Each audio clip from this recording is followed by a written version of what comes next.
Every once in a while, a game comes along that, despite a veneer of relative unoriginality and mechanics heavily borrowed from others in its genre, manages to fuse its ideas, both borrowed and new, in such a novel way that the result is greater than the sum of its parts. And someday, I hope to review a game like that. Until then, for better or worse, we have Goblin Stone. I'm going to spend a lot of this review trying very hard to not be overly critical toward Goblin Stone, because what developer Orc Games has here is a very, let me be careful with my words, competently made fusion of turn-based RPG and base builder with a sprinkle of roguelike mechanics. But despite a couple decent ideas and an overall feel that may resonate with fans of its genre, much of what Goblin Stone has to offer doesn't so much fall flat as it does sleepily wander through its runtime like me at my office job when the coffee machine is broken. But if you want to not so sleepily wander over to our Patreon in the link below, how's that for a natural transition? We'd love if you'd consider becoming a member to support independent coverage of the indie gaming scene and get cool perks like access to our Discord community and free games depending on your membership tier. I actually really like a good mix of base building and turn-based RPG and had the privilege of reviewing a couple such games last year. The last spell was a sprawling RPG full of ambition that married base building, isometric turn-based strategy, and tower defense into a unique adventure that impressed me enough to get a golden genie. Days of Doom, on the other hand, was a game I called one of the single most uninspired games I'd ever played,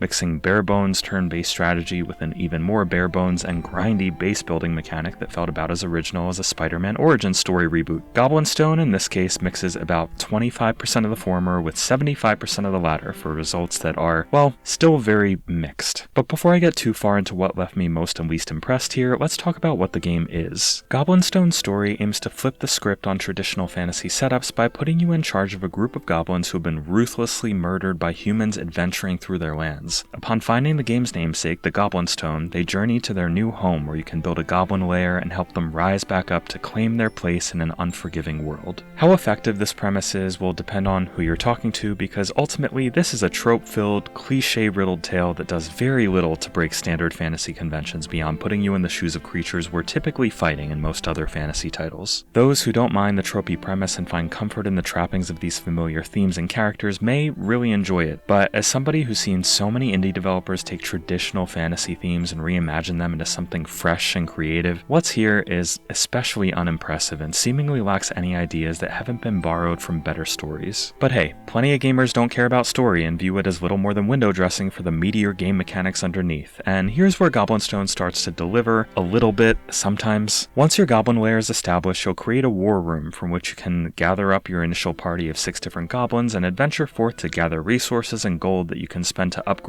various parts of your base and give your goblins a better chance of surviving the wilds beyond. These levels are where the roguelite structure of the game somewhat comes into play, but I do want to emphasize that the roguelite elements here are especially light. Each level you visit may have some story reason for being there, but the actual encounters within the level will be mixed up between combat encounters, shops, blacksmiths, and more, often allowing you to choose your path through different areas, not unlike the branching map seen in Slay the Spire. What isn't, oddly enough, like Slay the Spire about the game's progression is that you'll actually have to guide your goblins on foot through each individual area of a level, stopping to collect loot, gather resources, and fight enemies. The reason I say oddly enough is because I'm still not sure what exactly this aspect of Goblin Stone adds to the game, aside from pacing issues. Having to hold a button or press down the mouse to guide my goblins forward and then accidentally run past a treasure chest and have to run back to be able to open it, only to run forward again, only to then run into an enemy who I fight in a totally separate battle screen, constantly felt to me like a waste of time, even when there were some admittedly well-drawn and colorful backgrounds placed throughout. All the walking and clicking felt less like an experience that was integral to the game and more like a way to bloat the game even further than its relentless grind already does. More on that in a bit. There's a certain slowness to playing Goblin Stone that made the first few hours, before I started properly unlocking things that gave me some more control over my party and abilities, a total drag, and I think that boils down to not just the unnecessary traversal, but the combat encounters themselves. Combat in Goblin Stone has a pretty solid foundation though. You'll start each encounter with your band of goblins on the left and the group of enemies you're facing on your right. Every combatant will be placed on a timeline at the top of the screen, and where your goblins fall on the timeline and within the ranks of your party order determines when they'll be able to act. Combat abilities are tied not to action or mana points, but to time itself, usually meaning that more powerful abilities will tire your goblin out and set them all the way to the end of the line, where it not only takes longer for their turn to pop up, but makes them briefly more vulnerable to enemies as they get over their fatigue. Combat buffs and debuffs can make a big difference to the order of turns too, as you can stun, freeze, slow, or knock back your enemies to determine their position in line, while simultaneously hastening your allies to get them to the front of the line faster. It's a reasonably interesting way to do a turn-based combat approach, and is in some ways made more interesting by the fact that you can't spam debuffs against your enemies, as they have a percentage chance of resisting your debuff that goes up and up the more times you use it. Like I said, the foundation is here for a really solid combat system, but the end result is probably only about half of the way there, because frankly, every combat encounter in Goblin Stone manages to feel so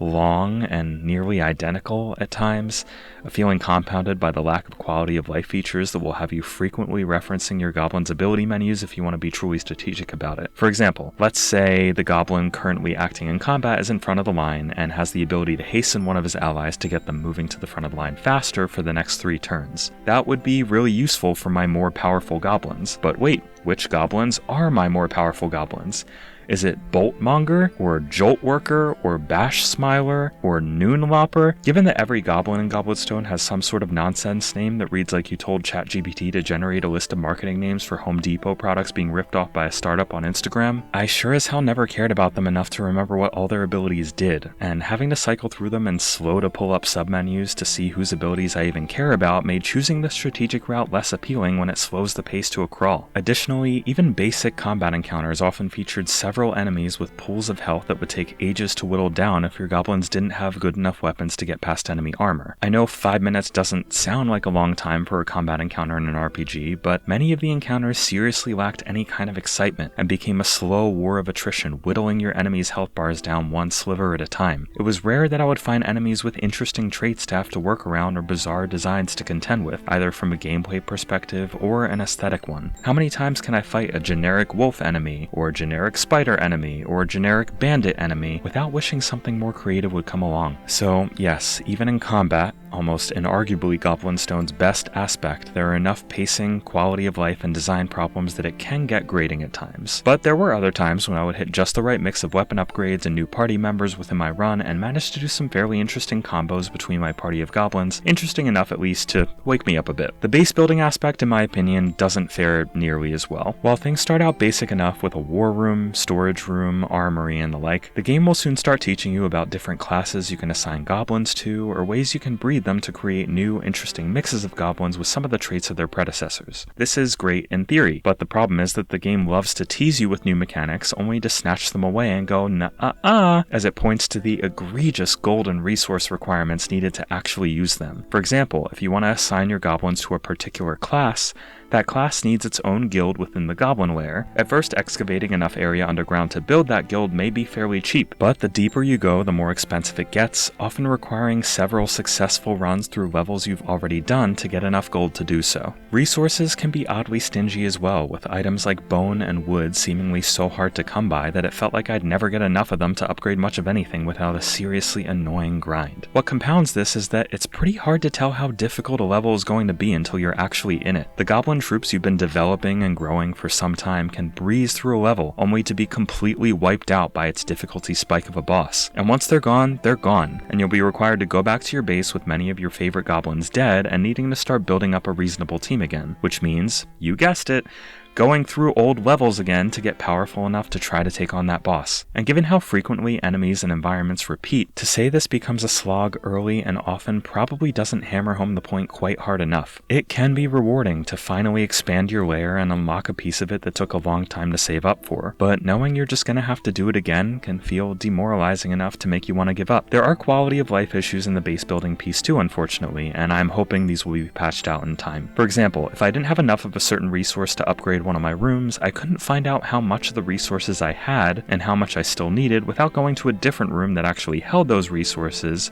and keeping track of them there. It was a fairly minor thing, but the constant needs to reference different parts of the layer and different screens to understand what was going on added extra time to the proceedings without adding any extra fun. Goblin Stone's presentation is fairly decent though. While its plot is done through a static storybook style, the narrator does a great job of giving an energetic performance that elevated it just enough to hold my attention. Quite a lot of the artwork in the game looks really nice too, with a bright and colorful palette that was easy on the eyes, even if the occasionally cumbersome animations would detract from it a bit. The music in Goblin Stone is also fine. It's inoffensive and repeats frequently, but certainly didn't make me want to turn the sound off or anything like that. Some of the sound effects occasionally did make me want to turn the sound off though, especially when I was fighting zombies and the flies hovering around them would make an incessant buzzing sound that lasted through the duration of the encounter. So overall, I guess graphics and sound are both a couple steps forward and about a step right back. Steam Deck support is pretty decent though, although certainly not without some occasional friction. I found that the frame rate often wouldn't maintain or even hit 60 FPS, but locking it to 50 meant a mostly very smooth experience. It's clear to me the game wasn't quite optimized for controller support, as I had a pretty mixed experience with it responding to inputs, but using the right touchpad as a mouse and right and left trigger to click made the experience seamless enough to not cause any major frustrations. Overall though, Goblin Stone left me a bit cold. It's a competently made game with no material bugs to point out, a totally inoffensive presentation, and a decent enough combat system. I want to say it has a lot of content to discover, and it does, but the amount of grind required to discover it didn't feel worth it, and consequently doubles down on the pacing and repetition problems present throughout. But above all else, Goblin Stone's biggest problem is that it's so uninspired. Nearly everything about it feels borrowed and cobbled together from other better games. Even if I liked it better than Days of Doom, albeit just barely, that's not enough of a compliment in a genre that's getting more and more crowded as time goes on. It's not a bad game by any means, and there will surely be an audience of fantasy-loving turn-based combat enthusiasts to rally around it, but there's not enough interesting design here to make it consistently fun, and especially if you haven't played much better versions of this genre hybrid like The Last Spell, I'm not quite sure why you'd start here.